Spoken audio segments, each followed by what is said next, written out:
Olá, se caiu de paraquedas aqui, veio ao lugar certo. Hoje irei falar de uma animação brasileira.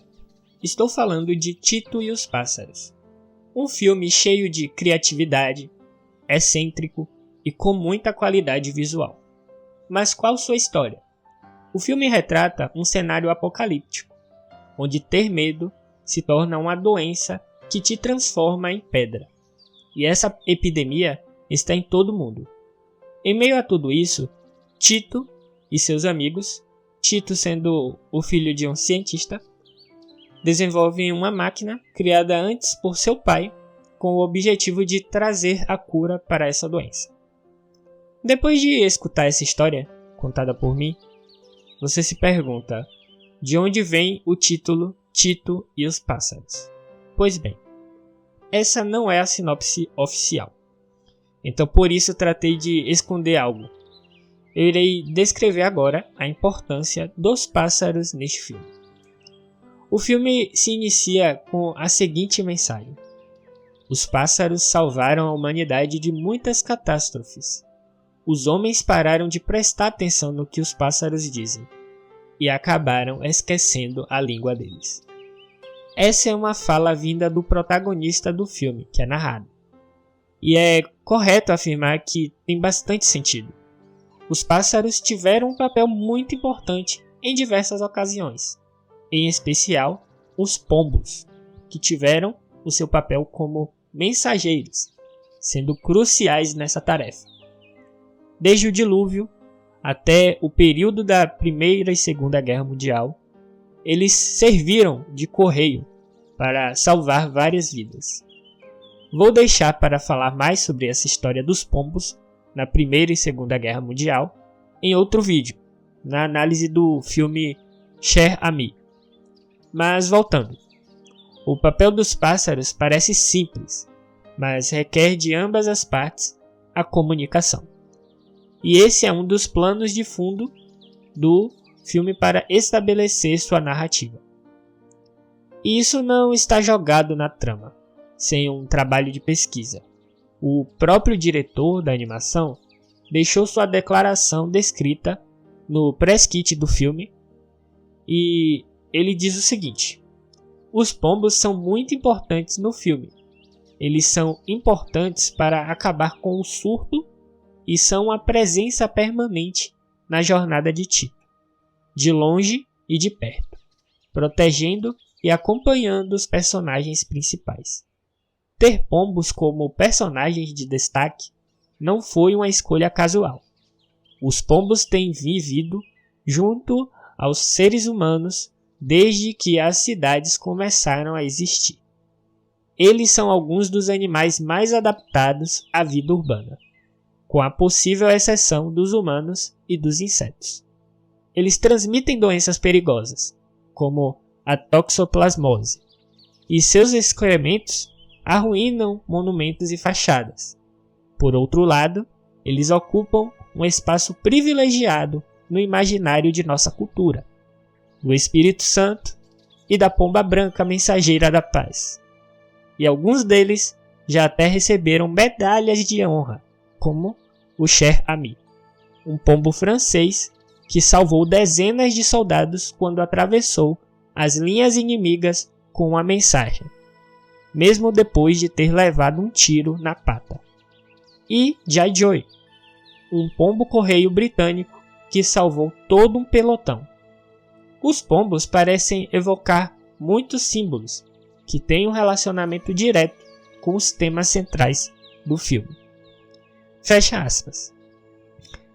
Ou seja, tudo o que eu falei aqui está de acordo com a visão do diretor.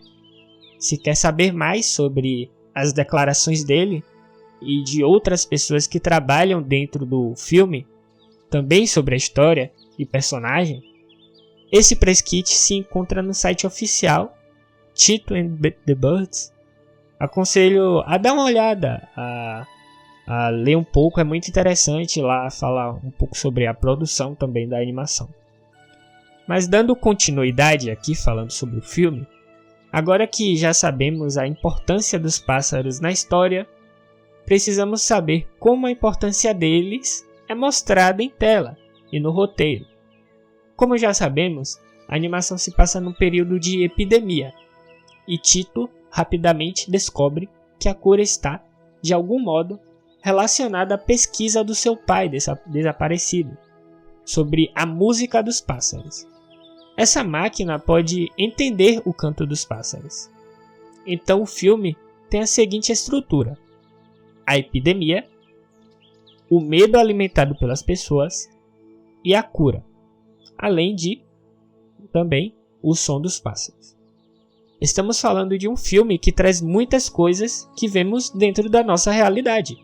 Nós vemos a degradação ambiental em tela, mostrando um cenário caótico, sombrio, em que não há espaço para um mundo colorido.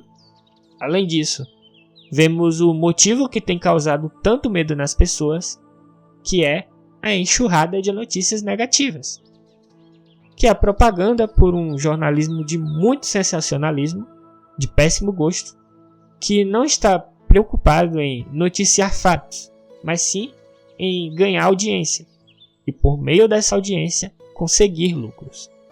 Hoje, mais do que nunca, esse é um tema muito atual. O sensacionalismo já era comum em muitos telejornais e se provou como uma forma, de certo modo, cruel para prender as pessoas em sua programação. Porém, hoje em dia, a gente pode comparar com a internet. Muitas pessoas, para chamar a atenção do público, recorrem ao absurdo para atingir um público ainda maior. É um verdadeiro vale tudo por dinheiro. E aí fica a pergunta: será que muitas pessoas estão realmente preocupadas com um certo assunto ou só querem lucrar em cima disso? É claro que é sempre bom usar a sua influência para falar de assuntos sérios, mas é muito bom também enxergar além dos cliques e ser realmente verdadeiro com aquela preocupação, com aquele assunto sério.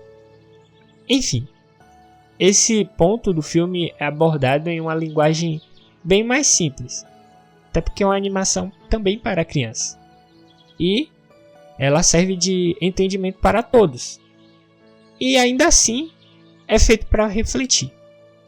A animação caprichou bastante em sua mensagem e deixou muito claro o que quer transmitir. Em meio a isso tudo, é bom ressaltar o trabalho técnico também, além do roteiro. A animação tem uma mistura entre arte digital e pintura a óleo. A ideia tornou-se muito assertiva, já que parece algo muito autoral. Tem personalidade, não tem um aspecto de algo genérico. E hoje em dia, com tantas animações artificiais visualmente, quanto mais criativo você for, mais a sua obra irá se destacar e irá perdurar por mais tempo também. Outra coisa a se destacar também é a sua trilha sonora, com a composição de Ruben Pfeffer em parceria com Gustavo Kumar, os mesmos por trás da composição de O Menino e o Mundo. Eles trabalham com o orquestrador Vitor Zaffer e fizeram toda a trilha sonora com bastante antecedência, incorporando elas conforme as cenas eram animadas. Ou seja, a trilha sonora foi muito bem pensada para que houvesse uma sinergia com a animação. Desta forma, não há quebra de ritmo ou algo que destoe do resto. Então, esse filme é muito bonito, que teve um trabalho muito cuidadoso, tanto no roteiro quanto nas partes técnicas. Fica a dica para você que nunca assistiu. O filme se encontra completo no YouTube de forma gratuita. Então, é isso que eu tenho a dizer sobre o filme. É uma animação muito boa, que fala sobre aspectos reais que vemos nos dias de hoje e que também serve para entreter crianças e adultos. E como eu falei mais uma vez, fica a dica para você também dar uma olhada no press kit sobre o filme. Então é isso, pessoal. Essa foi a indicação para hoje. Se gostou desse vídeo, deixe o seu like e se inscreve, que é muito importante para o canal. Valeu e fui!